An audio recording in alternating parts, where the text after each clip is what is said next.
E um dos livros da minha infância foi o Tom Sawyer. Isso é muito engraçado. É muito engraçado porque 20, não tanto, mas sei lá, 17, 15 anos depois eu estava a fazer a voz do Tom Sawyer. Porque foi um dos livros que eu li em garota, com 9, 10 anos, o Tom Sawyer, e achei muito a coincidência engraçada de vir anos depois a fazer a voz do Tom Sawyer.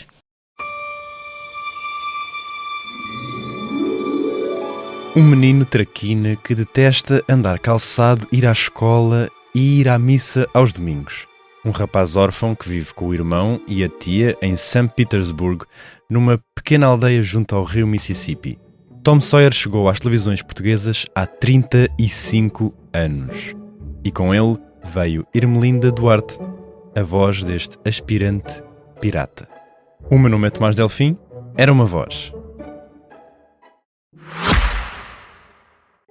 O Expresso tem uma nova subscrição que lhe dá acesso completo ao The New York Times, com atualidade, jogos, culinária e muito mais. E ainda aos conteúdos exclusivos da SIC Notícias, incluindo o Direto Vertical, a nova e inovadora emissão que se adapta ao seu smartphone. Subscreva em expresso.pt/digital. Expresso. Liberdade para pensar. Olá, Ermelinda. Obrigado. Olá, Tomás. Obrigada. Sou eu. Aceitado o meu convite para estar aqui comigo hoje. Ora, com todo gosto. Ora então, não sei bem por onde começar. Tu chegaste a Portugal com 12 anos. Sim. Vinda de Maputo. Já nessa altura chegaste já com o bichinho chamado, tão famoso, bichinho das artes, do teatro, no teu caso?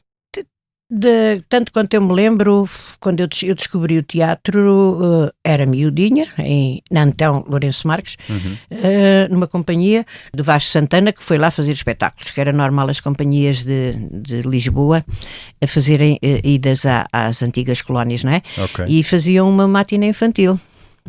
Com o menino Tonecas, que era o Vasco Santana. Sim. Exato.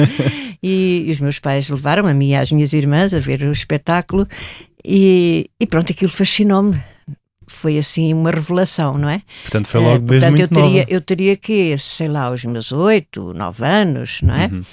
E depois também, como sempre li muito, e o que alimenta imensa imaginação e enriquece imenso o mundo de uma criança, tudo isso ficou interligado, não é? A existência de outras pessoas, de outras personagens, de outras situações, de outros lugares, o que leva à representação disso mesmo, não é?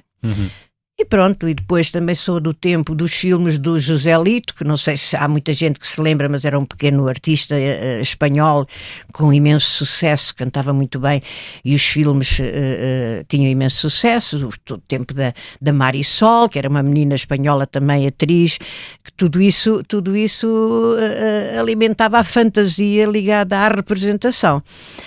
Agora, o que é engraçado é que, por exemplo, como ele estava a dizer, eu lia muito, e um dos livros da minha infância foi o Tom Sawyer. Isso é muito engraçado. É muito engraçado porque 20, não tanto, mas sei lá, 17, 15 anos depois eu estava a fazer a voz do Tom Sawyer. Porque foi um dos livros que eu li em garota, com 9, 10 anos, o Tom Sawyer, e achei muito a coincidência engraçada de vir anos depois a fazer a voz do Tom Sawyer. Antes de irmos ao Tom Sawyer, quero aqui pegar só num outro ponto que eu acho que é importante, que quando chegaste a Portugal, ainda se vivia no estado, em tempos de Estado Novo. Consegues fazer um paralelo entre os conteúdos animados, isto do ponto de vista depois quem viria a fazer dobragens, pós e pré o 25 de Abril?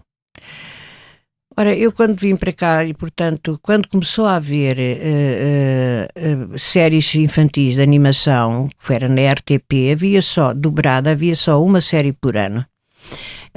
A animação vivia muito da banda desenhada anime, dos japoneses, não é? Sim.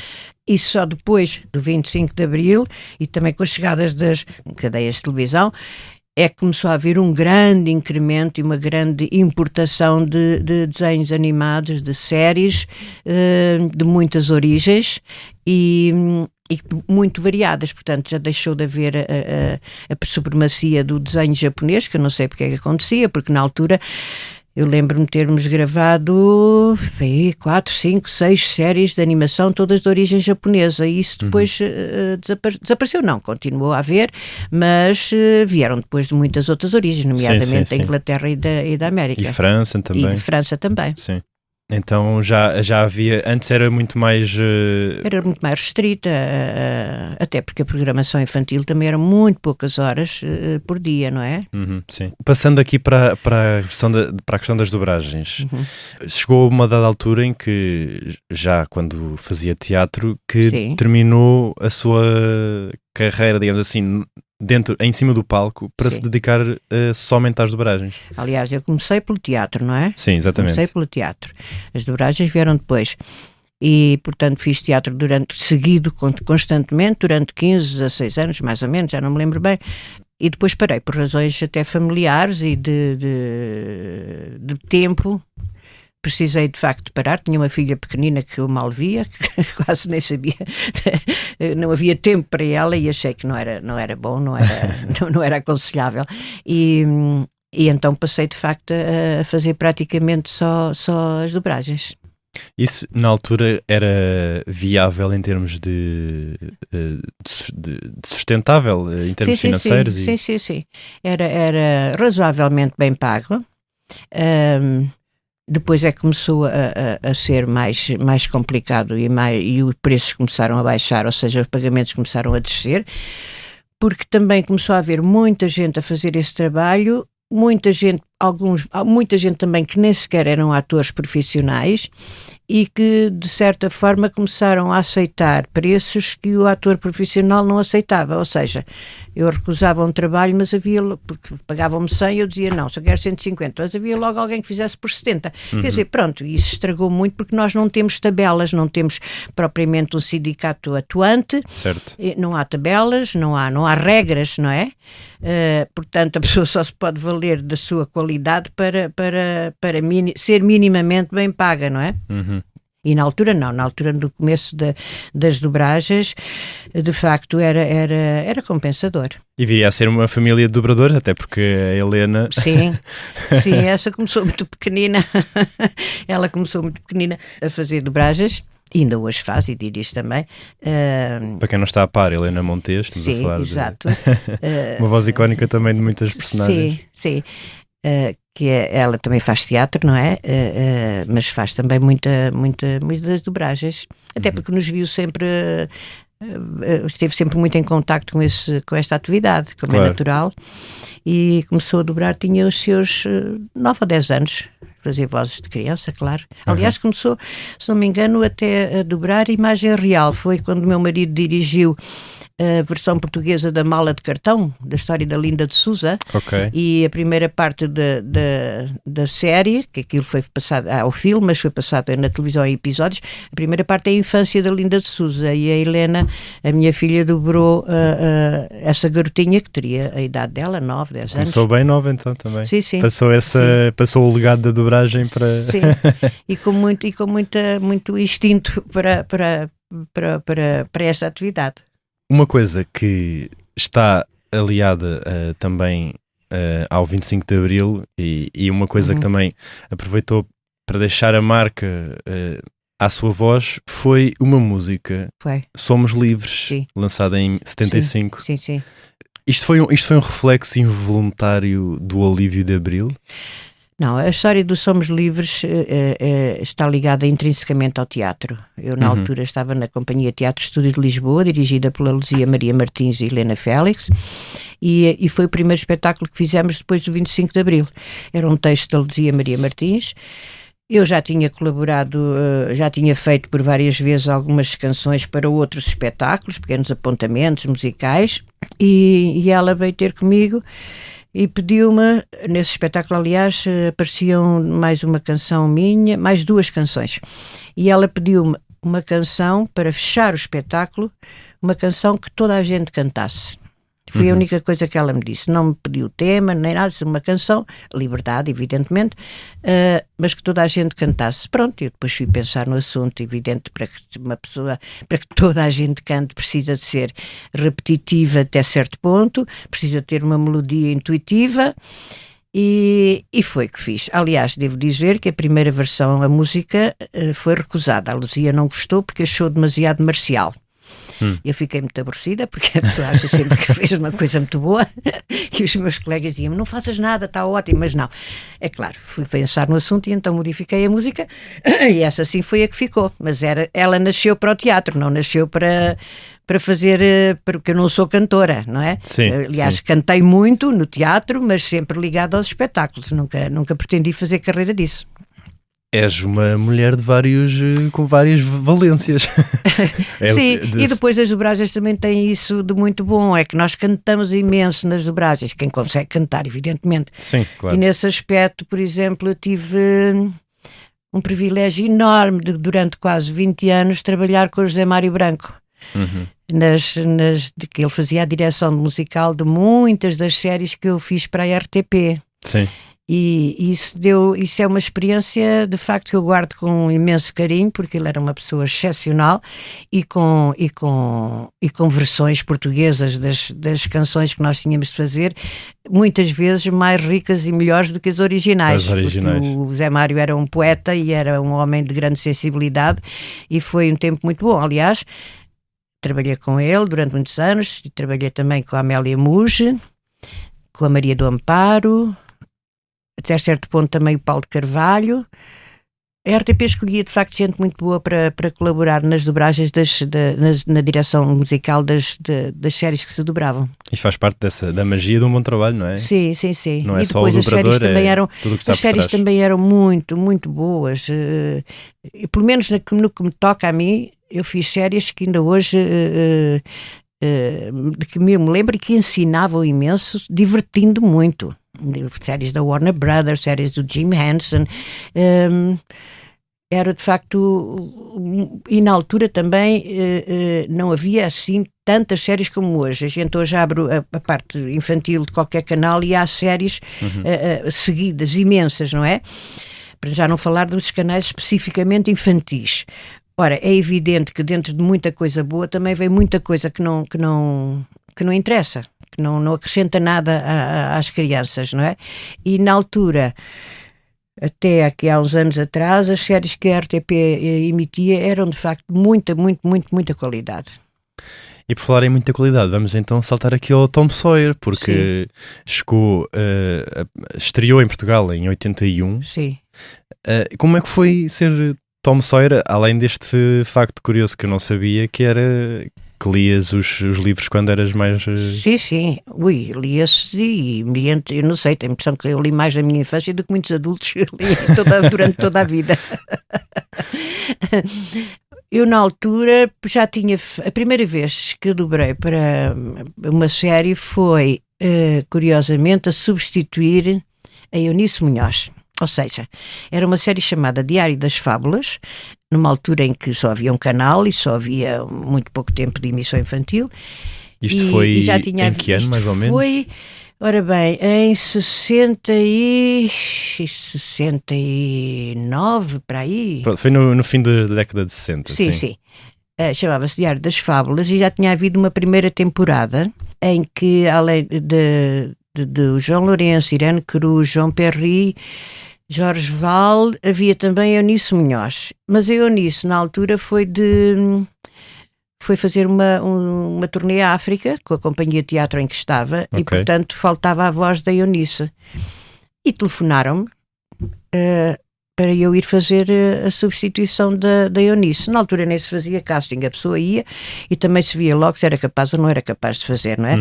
E então eu tinha 2 bonecos para dobrar, e era mesmo com bonecos, não era desenho. E era uma tartaruga e a outra era uma cegonha. Portanto, a tartaruga tinha uma voz baixa e grave e a cegonha tinha uma voz aguda. E eu fui substituir completamente aterrada, porque de repente depois a primeira experiência, não é? Acabadinha de estrear no teatro e de repente entrar num estúdio onde me deparo com João Lourenço, João Perry, Irene Cruz, é assim o terror, o que é que me vai acontecer? E então é muito engraçado que a primeira frase que eu tinha a dizer era: a tartaruga entrava e dizia, e eu que faço? Quando dizia muito bem, então. Sei aquilo, de maneira que ela entrou e eu acertei logo ali, e eu que faço? Muito bem. A seguir, a coisa continuava e a tartaruga falava outra vez, não é? E quando a tartaruga começa a falar, eu, em vez de dizer a frase que vinha a seguir, tornei a dizer e A eu mesma. que faço. Porque estava tão obcecada com a palavra. Não com a sabia o que frase. fazer, não sabias o que fazer. Foi muito, é claro, uma grande gargalhada, mas pronto, e a seguir, até pelo tipo de voz, o Tom Sawyer era dirigido pelo João Lourenço. Ele é que me escolheu para fazer a voz do Tom Sawyer. Eu fazia Tom Sawyer e a Irene fazia o Huckleberry Finn. Sim, exatamente. Pelo meio, assim, eu lembro-me de fazer mais uma ou duas pelo meio, até andei nos estúdios da Valentim de Carvalho, aqui em Paços Arcos, não é? Era Sim. estúdios de Valentim Carvalho. Mais duas, e depois surgiu essa, Tom Sawyer. Entretanto, acho que houve uma Heidi, que acho que foi a primeira.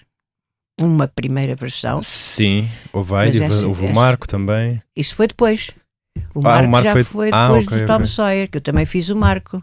Fiz a a mãe do Marco, sim. A Mãe do Marco, foi uma série que deu muito que falar, porque eu por acaso também tinha lido o livro, que eu acabava sempre de ter lido os livros todos, do Amici, do Edmond Amici, que é o Coração, e o Marco é uma parte desse romance. Deixei piada também quando me veio parar às mãos, que eu fazia a Mãe do Marco. Mas o Marco era uma cena muito... Era uma história muito dramática do menino que tinha a mãe na Argentina e que andava à procura da mãe. O que é que aconteceu? Começou a haver imensos protestos de pais e educadores, porque as crianças estavam a começar a ficar... Repare, era a única série dobrada, era só uma série que se dobrava, não é? Todas as crianças viam. Pois, claro. E os educadores e pais e professores começaram a protestar, porque as crianças começaram a entrar, diziam, em angústia, por causa da situação do menino que não tinha a mãe e que andava a viajar sozinho à procura da mãe, de tal forma que o produtor chegou ao pé de nós e disse que tinham que rever a situação. Aquilo eram 52 episódios e foi feita uma redução e gravámos só 30 e tal. Quer dizer, houve ali um arranjo para dar um final à história e a série ficou reduzida a 30 e tal, porque começou a haver de facto muitos protestos em relação... Porque os japoneses têm uma sensibilidade muito diferente da nossa, não é? Eu lembro-me que essa série do Marco foi dirigida pelo João Perry e eu fazia a mãe do Marco, mas também fazia uma outra criança, e havia uma cena de uma outra mãe, muito doente, numa cama, e uma filha pequenina ao pé dela a dizer, tal como estava no texto, era: não morras, mãe, não morras, não morras, mãe. E eu disse ao João Perry: olha, desculpa, mas eu não digo isto. Então, mas porquê? Disse: não digo. É a pior angústia de uma criança, é pensar que pode perder o pai ou a mãe, que claro, a mãe pode morrer ou o pai pode morrer. Eu não vou dizer isto. Mas as crianças, o João Perry dizia, mas as crianças têm de saber que a morte está bem, mas não é entre pai, não é entre mãe e filha. E acabei por não dizer, dizia só: mãe, fica bem, vê se te curas, qualquer coisa assim, atenuei, porque para os japoneses aquilo se calhar era muito normal e muito da cultura deles, mas para nós era terrível. Era uma criança a pedir à mãe para não morrer, isso não se faz. E o Marco trouxe essas aventuras, sim, digamos assim. Mas o Tom Sawyer, que memórias é que ainda guardas dessa companhia que era a Irene, era o João Lourenço, era a Fernanda Figueiredo, a Carmen Santos também, o António Montes também. Era bom porque, lá está, isto já foi dito por outros colegas, não é? Nós gravávamos todos sempre juntos, portanto íamos todas as manhãs, todos íamos para o estúdio gravar. De uma animação. Era mesmo. Não, e sobretudo era um convívio excepcional, porque... como aquilo era analógico, não é? Aquilo eram fitas. Sim. O episódio era cortado o filme do episódio era cortado em determinada extensão e era posta na máquina de projeção. Portanto, nós víamos a projeção daquilo em loop. Sim. Sempre de princípio ao fim, tal, víamos 2 vezes ou 3, o que fosse preciso, e depois gravávamos 3 ou 4 ou 5 em fila, estamos ali, cada um com o seu microfone, a falar à vez, portanto, a contracenar. Quando acabava e estava bem feito, tinha que se tirar a fita e pôr outra, e isso dava sempre um intervalo de um minuto e tal entre cada take. o que era, portanto, uma altura de convívio de toda a gente.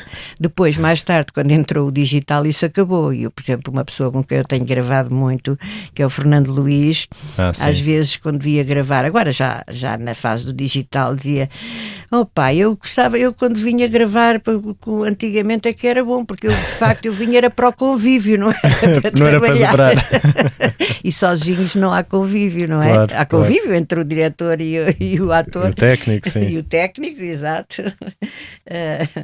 Achas que se perdeu essa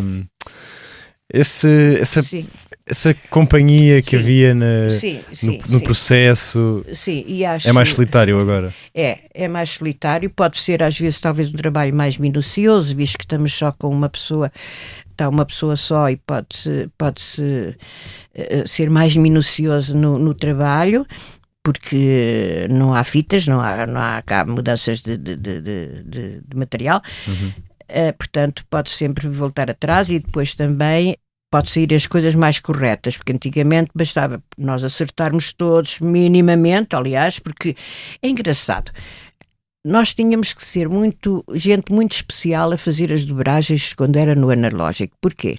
Porque não havia possibilidade de puxar a fala atrás, claro, nem puxar à frente, nem encolher, nem nada. Custavam mais caro. Portanto, nós tínhamos que sentir quando é que a personagem ia falar e atacar a tempo. O que quer dizer que muita gente não conseguia fazer isso. Hoje em dia, como se grava um de cada vez, claro que não há esse convívio entre os atores, encontramos esporadicamente quando um sai e outro entra, mas é mais difícil, e o trabalho talvez fique mais bem feito, creio que sim, até porque tecnicamente os técnicos neste momento são muito, muito importantes, não é?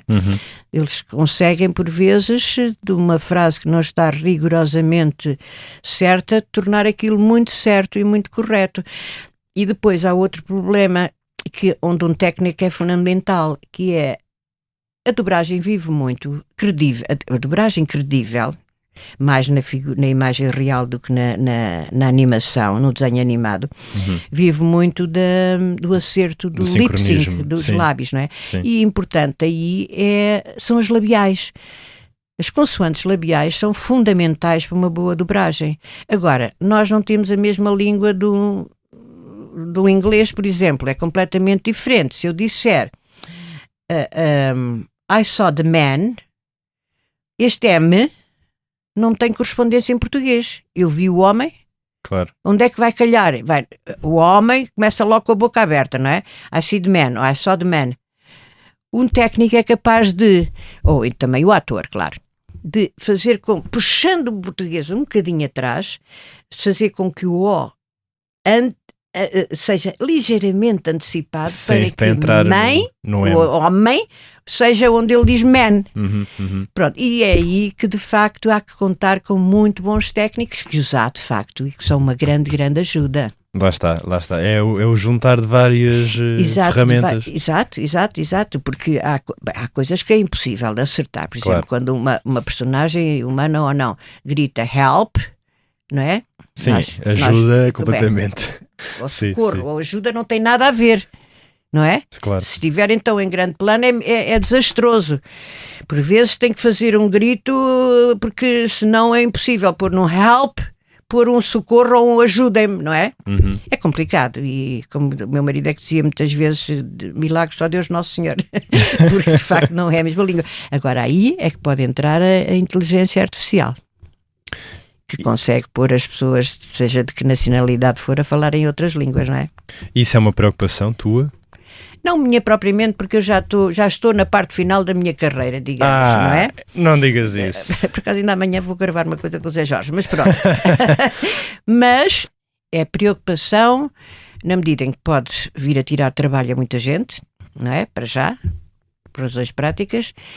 E depois eu não sei como é que poderá funcionar em nível de interpretação. Eu no outro dia estava a gravar, se não me engano era com a Carla Garcia, e ela já estava a gravar há várias horas, porque eu tenho em mãos há 10 anos que tenho em mãos uma série que é a Ladybug. Sim, tu és responsável pela tradução e da adaptação. Sim. E a Carla Garcia faz a Ladybug. O que acontece? Que fala imenso. E ela já estava a gravar para aí há 3 horas e eu comecei a senti-la cansada e a ficar, a cair no monocórdico, não é? Foi com a Carla, e eu disse, olha Carla, só mais um bocadinho, depois paramos, mas há uma coisa que a malta toda que dobra tem de acreditar, é que nós só podemos vencer a inteligência artificial pela energia, pelo sentimento e pela verdade com que devemos dizer as coisas, porque é a nossa única defesa, é a nossa humanidade. A humanidade, sim. Mais sim, nada. Sim. E vamos ver como é que funciona. Porque, de facto, e ela aí ganhou outra energia, a coisa fez e depois parámos e pronto. Mas é isso, nós temos a impressão que vai ser a única defesa, vai ser, de facto, a nossa sensibilidade de humanos contra uma máquina que está projetada para fazer bem o seu trabalho, mas sem qualquer espécie de sentimento. Aliás, vê-se isso noutras situações em que se usa a tecnologia, um objeto tecnológico não tem a mínima empatia com nada nem com ninguém, não é? Claro. Cumpre o seu dever e pronto. Sim. E mesmo por falar em outras séries em que meteste a mão, a Ladybug, além de ser um fenómeno, não é? Sim, completamente. Também fizeste a tradução e a adaptação da Rua Sésamo. Sim, há muitos anos. Sim. Foi um trabalho magnífico. Eu aí não dobrei, só fiz a tradução e a adaptação. Sim, com exatamente. a Cláudia. Mas és responsável por trazeres este mundo para português. Sim, quase. Mas isso foi com a Cláudia Cadima. Porque era uma resma enorme de texto e dividimos ao meio, não é? E foi um trabalho muito, muito bonito. E depois, lá está, eu em relação às dobragens, tenho o que me deixa muito feliz é as pessoas que conheci. Por exemplo, nós tínhamos pessoas que depois verificavam o nosso trabalho. Uma delas era a Maria Emília Brederó dos Santos, que faleceu agora há pouco tempo, pedagoga, e que eu conheci porque estávamos em contacto, porque ela é que revia os nossos textos da Rua Sésamo. A Maria Alberta Meneres, foi gente que foi muito importante na cultura do nosso país e que eu tive o prazer enorme de ter conhecido. A Rua Sésamo tinha as preocupações específicas e eu lembro-me de um pormenorzinho que a Maria Emília Brederó dos Santos me chamou a atenção. Era um pequeno segmento em que se falava, era o número 3 que estava em questão e havia 3 violinistas e em inglês estava 3 fiddlers. Ora, em português 3 violinistas é muito grande para 3 fiddlers. Sim. E eu, quando fiz a tradução, tirei 2 ou 3 vezes, tirei o 3 e falava só os violinistas. E a Maria Emília depois telefonou-me, falámos, a dizer que o importante ali era o 3, portanto não podia tirar o 3. Tinha que manter o 3, porque o 3 é que era importante. Não interessava nada falar só os violinistas. E essas coisas, ao longo da Rua Sésamo, era tudo tido em conta. Pronto, depois arranjei outra forma de ultrapassar o obstáculo. E então eu e a Cláudia fazíamos a tradução durante imenso tempo. Eu ficava com as partes além de dos outros segmentos, mas ela entregava-me tudo o que era em verso, porque havia muita coisa em verso, e então quando ela via que tinha partes em verso, coisas em verso para fazer, dava-me, porque eu estava mais capaz de fazer do que ela, e colaborámos bem. Foi um trabalho muito, muito bom durante vários anos. E essa série entra naquele leque que falaste há bocado das séries que eram diferentes naquela altura, que eram as séries realmente que ensinavam os mais novos. Sim. Nessa altura, mais ou menos, eu lembro-me de ter feito os Animaniacs, que era uma série da Warner Brothers, com produção do Spielberg, que era fabulosa, de facto, como entretenimento e como instrução, muito instrutiva. Outra que era o Fantasma da Mansão Pfeffner, que era do Jim Henson, que era tudo sobre música e onde apareciam músicos verdadeiros, era com bonecos em volume, não é? Sim. Mas apareciam músicos como convidados. Ok. Estou-me a lembrar de aparecer lá o Ray Cooder, por causa de viola, uma série de nomes que apareciam, eram convidados de bonecos naquela mansão, tudo sobre música. Engraçado, sim. Era muito bonita, essa série era fantástica. Fiz outro que era o Histéria, que era tudo sobre história, onde aprendi eu e os colegas, imensas coisas de história, porque era a história vista de um ponto de vista humorístico. Ok, enquanto dobravam aprendiam também, enquanto estavam a dobrar. Mas imenso, aprendia-se imenso. Eram séries muito... E ultimamente também tenho feito algumas bastante boas na RTP. Eu, por exemplo, que isso é só uma curiosidade, eu já dobrei por 3 vezes a Angela Lansbury. Em 3 obras diferentes. Eu fiz a dobragem da Bela e o Monstro, em que ela fazia o Bull, aquele Bull da Bela e o Monstro, que foi inicialmente feito por uma colega que tinha um timbre de voz muito parecido com ela, mas depois quando o filme... E este foi dirigido pela Cláudia. Quando o filme ficou pronto e foi enviado para verem se estava tudo bem, os americanos não gostaram da interpretação dessa colega, mandaram para trás pedindo outra pessoa. E depois a Cláudia chamou-me e eu fui lá e fiz dobrei eu a Angela Lansbury, que cantava aquela canção muito bonita da Bela e o Monstro, mas foi outra pessoa que a cantou. Ok, sim. Mais tarde, num filme da Ama Mágica, da Nanny McPhee, também aparece a Angela Lansbury como uma tia já de uma certa idade, que os miúdos tinham imenso medo dela. Fui fazer essa dobragem da Angela Lansbury e ultimamente, no regresso da Mary Poppins, fiz novamente a Angela Lansbury. Então és a dobradora oficial. É verdade, é engraçado. Que era a Senhora dos Balões e que tem uma canção muito bonita sobre os balões, que a Angela Lansbury cantava e que fui eu que cantei. Aliás, está na net, e aí já fui eu que cantei. Na primeira, no Bela e o Monstro, não fui eu que cantei. Eu neste momento, até porque nem sequer tenho muita coisa aí, fiz esse regresso da Mary Poppins. E na Ladybug faço a mãe da Ladybug, mas a minha voz normalíssima, que não tem nada de especial, e não faço mais porque ela tem um papel pequeno e eu não quando estou a dirigir não gosto de ter grandes intervenções no trabalho. Há muita gente capaz de o fazer, mas não há assim nada de marcante. Aliás, curiosamente, a única vez que alguém me reconheceu pela voz foi por causa do teatro, que eu entrei numa farmácia na Rua da Palma e pedi a uma senhora não sei o quê, eu até estava de óculos escuros e ela olha para mim e diz-me assim: eu estou a conhecer a sua voz. E eu disse: como? Não é Ermelinda Duarte? Eu disse: sou. Isto foi porque eu tive muitos anos no ADOC, que era ali perto, não é? Mas já o ADOC já tinha acabado. E tu também és daquela opinião do Fernando Luís que contaste há pouco, do que no meu tempo é que era bom? Ou já estás tão adaptada a estes novos tempos que... Não acho, eu não sou muito pelo meu tempo é que era bom. A única coisa que eu achava... O teu tempo é agora, no fundo. Sim, claro. A única coisa que eu acho que na carreira de um ator que era melhor do que agora está, era a carreira teatral. Porquê? Porque normalmente havia companhias fixas, várias, e as pessoas estavam normalmente nessas companhias durante vários espetáculos seguidos. Fazia uma personagem um dia, no passado 3, 4, 6 meses vão fazer outra e tal. Agora não, agora as pessoas saltam muito de espetáculo para espetáculo, não há propriamente companhias fixas. Okay. No aspecto das dobragens...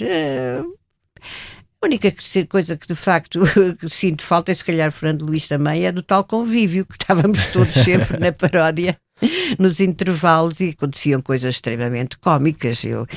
Houve um episódio uma vez na RTP, estávamos a gravar uma série que era as histórias da Mãe Panda, que eu fazia, a Mãe Panda que contava histórias à bicharada lá da floresta, e estávamos vários à porta do estúdio, enquanto outros estavam a gravar lá dentro, 3 ou 4 estavam a gravar, os outros estavam ali a conversar, e aparece uma fulana que chega ao pé de nós e diz assim: desculpem, vocês sabem quem é o Rato?